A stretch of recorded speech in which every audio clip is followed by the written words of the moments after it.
kewajibannya MBLTV tadi ada satu kriteria yang tingkat kepatuhannya 0 dengan kami di kami periksa, yaitu anamnesa adanya anggota keluarga menderita MBLTV belum terdokumentasikan secara benar. Kami tidak memakai terminologi belum dilakukan karena sebenarnya sudah dilakukan, tapi pendokumentasiannya yang belum benar. Ada 3 faktor besar yang kami ambil, yaitu faktor metode, manajemen, dan faktor atau dari manusianya. Dari faktor metodenya, banyak form yang harus diisi, yang juga ada indikasi penulisan. Kemudian dari faktor manusianya, residen kurang teliti. Kenapa residen kurang teliti? Karena volume kerja residen berlebih. Dari faktor manajemen, adanya kebijakan KSM penyakit dalam yang mengharuskan penulisan 2 kali dalam rekaman tulis. Kemudian kami resum. Yang pertama yaitu kebijakan KSM penyakit dalam yang mengharuskan penulisan riwayat penyakit keluarga MBLTV di form asesmen awal 24 jam, asesmen khusus penyakit dalam, dan form catatan perkembangan integrasi. Jadi ada 3 form yang harus mencantumkan adanya riwayat penyakit keluarga MBLTV. Kemudian masalah kedua, banyak form yang harus diisi oleh residen, jadi tidak hanya 3 form yang di atas yang disebutkan itu, tapi masih ada form-form yang lainnya. Ya, masalah yang ketiga, volume kerja residen berlebih karena residen berbagi tugas pelayanan serta tugas akademik. Tugas akademik ini dalam bentuk jurnal, laporan kasus, atau presentasi yang lain. Itu dari kami. Terima kasih. Baik, kita berikan aplaus untuk Mas Eka Dito. Kita tampilkan ya yang pertama. Jadi Bapak Ibu untuk tools ini itu untuk membahas ya, untuk diskusi ya, terus untuk berdiskusi. Tapi tadi di akhir diskusi kemudian dirumuskan akar masalahnya apa dalam bentuk narasi. Jadi lebih panjang kan tadi lebih enak untuk dipahami ya. Nah, kita bisa lihat di sini sudah menggunakan 5 Y tadi ya, meskipun ini cuma 2 ya. Y sini ya. Tapi kalau memang sudah selesai sampai ke akarnya itu boleh berhenti 5 Y. Tapi bisa saja tidak 5 Y, tapi bisa 6, 7, 8 ya silakan sampai ketemu akarnya. Ya. Nah, Bapak Ibu tadi sudah disampaikan bahwa yang nanti kita tulis dalam narasi yang terakhir ini.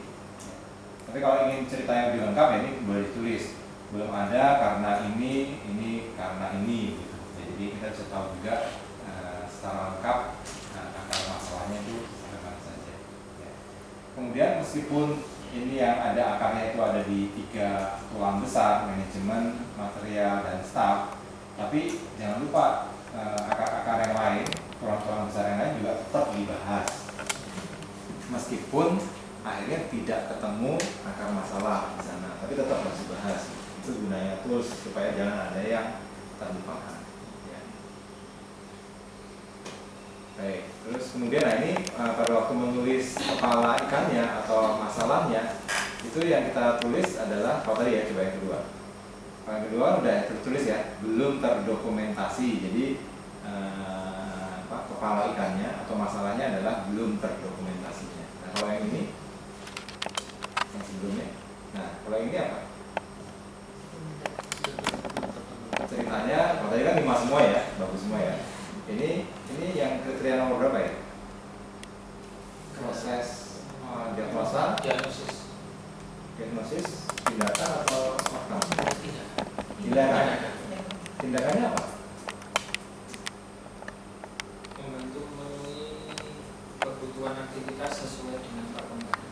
Nah, jadi memenuhi kebutuhan aktivitas ya. Jadi kepala ikannya atau masalahnya adalah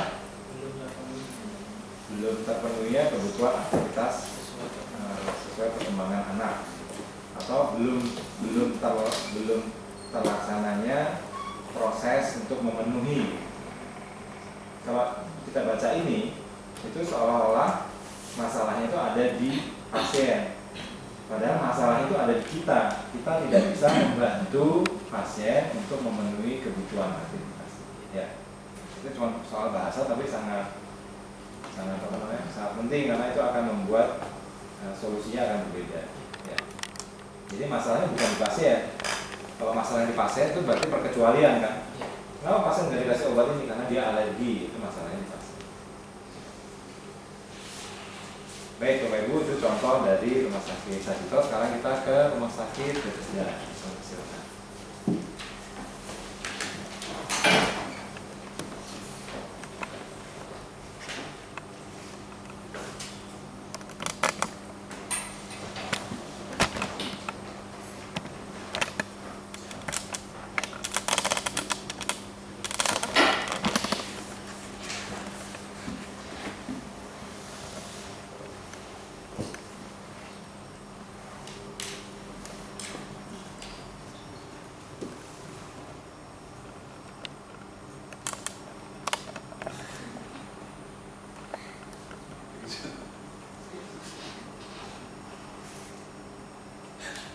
Jadi terima kasih untuk dari gereja ada dua.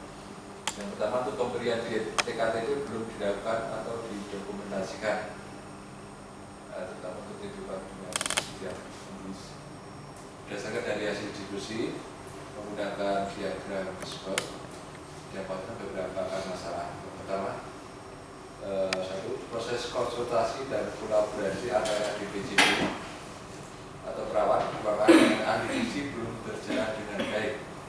Hal ini dikarenakan karena kurang sosialisasi kebijakan pemberian nutrisi pada pasien TB. Yang kedua, berikutnya, ahli gizi belum secara aktif memberikan edukasi dan asesmen kebutuhan nutrisi pada pasien TB. Hal ini dikarenakan karena keterbatasan tenaga atau SDM. Ini perlu dilengkapi dengan kebijakan dari manajemen. Di untuk SDM nambah dilakukan setiap tahun berikutnya. Jadi kalau tahun ini kita akan tahun berikutnya kemajuan di tahun sekali. Terus kemudian yang kedua, anamnesa riwayat kontak dengan penderita TB belum dilakukan atau didokumentasikan. Ini terutama pada TB anak rawat jalan. Berdasarkan hasil diskusi menggunakan visual, maka didapatkan beberapa masalah. Yang pertama, DPJP belum menyadari pentingnya menggali riwayat kontak sebagai bagian dari scoring pada TB anak dalam penegakan dosa. Nah, ini karena kurang sosialisasi SPM TB anak atau Pedoman Nasional Penanggulangan TB anak. Jadi kurang sosialisasi SPM. Kemudian yang kedua, clinical pathway sebagai acuan dalam diagnosa TB belum dijalankan dengan baik. Ini juga kurang sosialisasi. Yang ketiga, perlu adanya sistem monitoring secara berkala mengenai penyimpangan yang terjadi dalam penanganan pasien TB anak.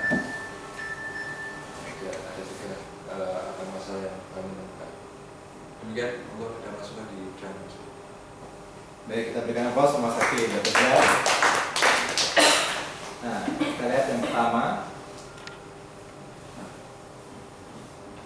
Ya, jadi masalahnya adalah pemberian TKTP belum dilakukan atau belum didokumentasikan. Ya. Tadi sesuai kesepakatan memang kita katakan ini belum didokumentasikan. Ya.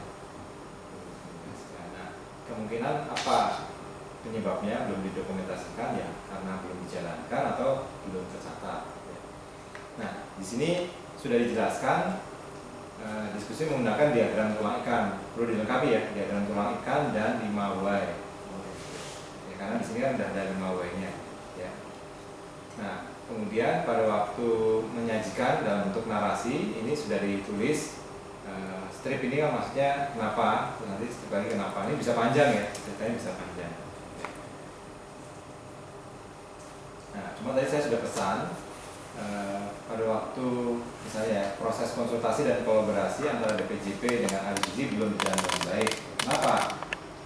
Nah, pada waktu menjawab ini, kenapa? Itu harusnya kita tanyanya ke DPJP-nya, ke perawatnya, sama ke ahli gizinya. Nah, ini kan di antara Bapak Ibu kan nggak ada yang DPJP, yang gizi ada, nggak ada juga kan. Jadi ini kira-kira.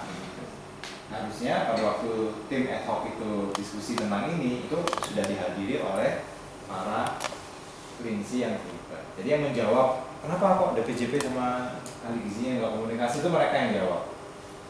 Ya selama ini kami itu memang sering ketemu tapi jarang membahas pasien. Jadi akar masalahnya adalah tidak ada forum untuk berkoordinasi antar lintas solusi. Oh ternyata itu bukan karena sosialisasi. Nah Bapak Ibu harus melatih ini kemampuan untuk mencari akar masalah dengan 5 why itu. Kalau hanya diserahkan ke 1-2 orang, maka akhirnya akan muncullah kira-kira. Kalau akar masalahnya dikira-kira, maka solusinya juga kira-kira. Kalau solusinya kira-kira, hasilnya itu deh. Ya, ini jadi Indonesia lawak klub itu ya. Membahas masalah tanpa solusi. Oke, itu Bapak Ibu ada pertanyaan?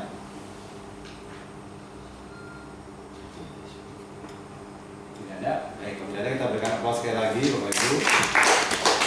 Nah, sekarang kita lanjut ke apa sesudah menulis akar masalah.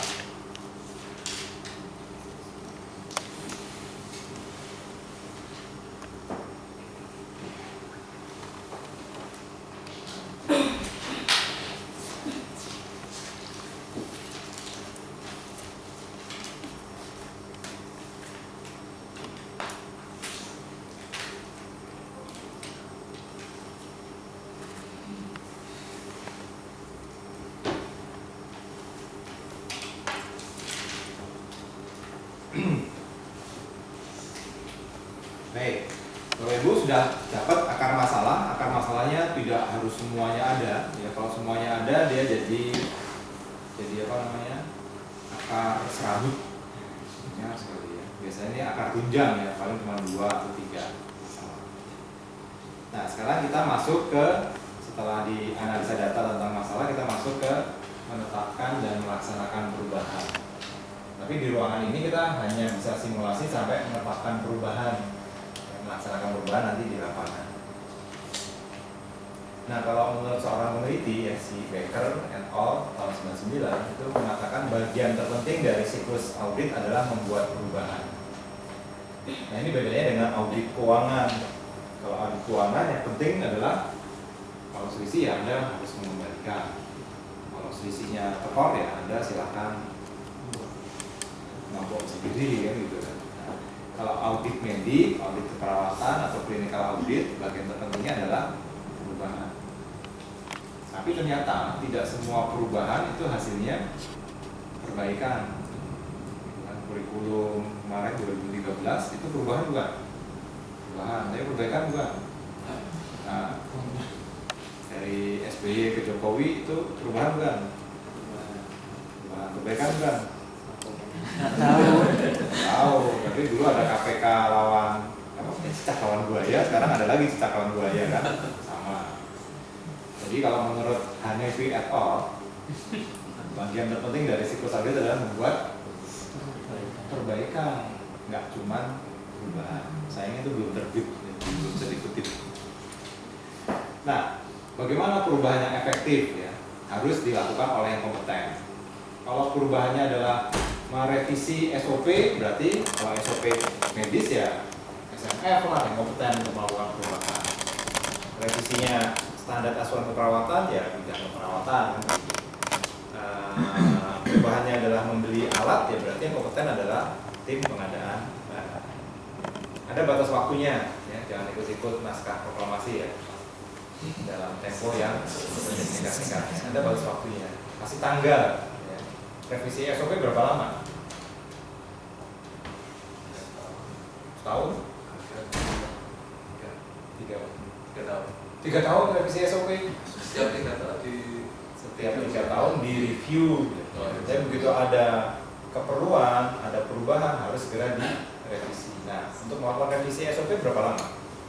Kayak tadi ya, misalnya nggak ada SOP tentang pengawasan ketepatan Mendi misalnya, terus mau kita revisi berapa lama? Seminggu, 2 minggu. Kenyataannya kalau kita duduk diam ya paling 2 jam, 3 jam selesai kan? 1 hari. Kemudian tanggung jawabnya ditegaskan dan dikomunikasikan. Siapa penanggung jawabnya? Kalau tadi revisi standar asuhan keperawatan berarti penanggung jawabnya kepala bidang perawatan. Nah, tapi itu harus diinformasikan. Kadang-kadang tim ad hoc itu mengusulkan perbaikan yang di luar dari kewenangan anggotanya.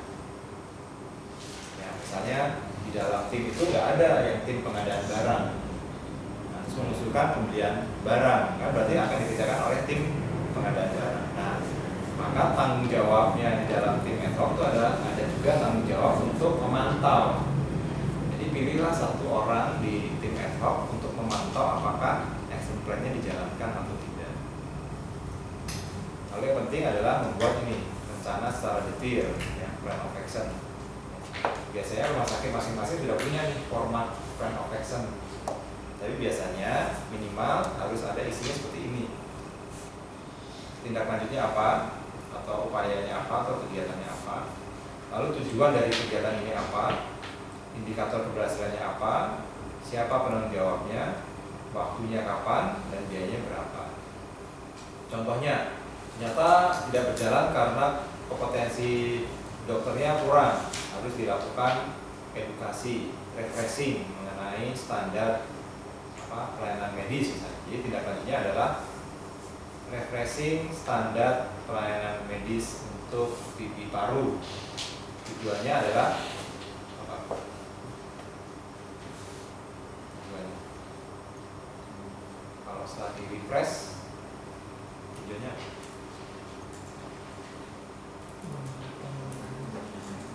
Tujuannya meningkatkan pemahaman para dokter tentang standar gizi. Indikator keberhasilannya, terlaksananya sosialisasi atau refreshing. Cocok nggak? Kan sering tuh kegiatannya mengadakan seminar, indikator keberhasilannya terlaksananya seminar. Tindak lanjutnya pelatihan, indikator keberhasilannya terlaksananya pelatihan.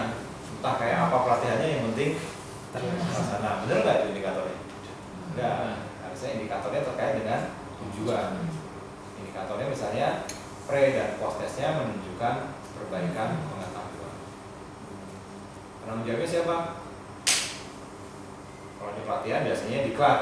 Nah, kalau kebetulan di tim ad hoc nggak ada orang diklat, tolong dilengkapi penanggung jawabnya diklat dan salah satu tim ad hoc dimasukkan ke sini. Kalau enggak kita nggak tahu, tim ad hocnya nggak tahu itu dijalankan atau tidak. Jangka waktunya misalnya 1 bulan. Nah, mulai dari sekarang kita tulis tanggal sekian Februari itu harus selesai. Biayanya berapa? Kalau tindak lanjut ini berupa kegiatan rutin rumah sakit atau kegiatan fungsional, itu biasanya biayanya cukup dicantumkan biaya rutin rumah sakit. Ya kayak merevisi SOP kan nggak perlu ditulis biayanya Rp50.000 kan nggak perlu. Nanti sudah masuk ke biaya rutin. Tapi kalau tindak lanjutnya adalah untuk membeli alat-alat investasi, beli USG 4 dimensi misalnya, nanti kita perkirakan biaya investasinya berapa. Oke, ada pertanyaan Bapak Ibu?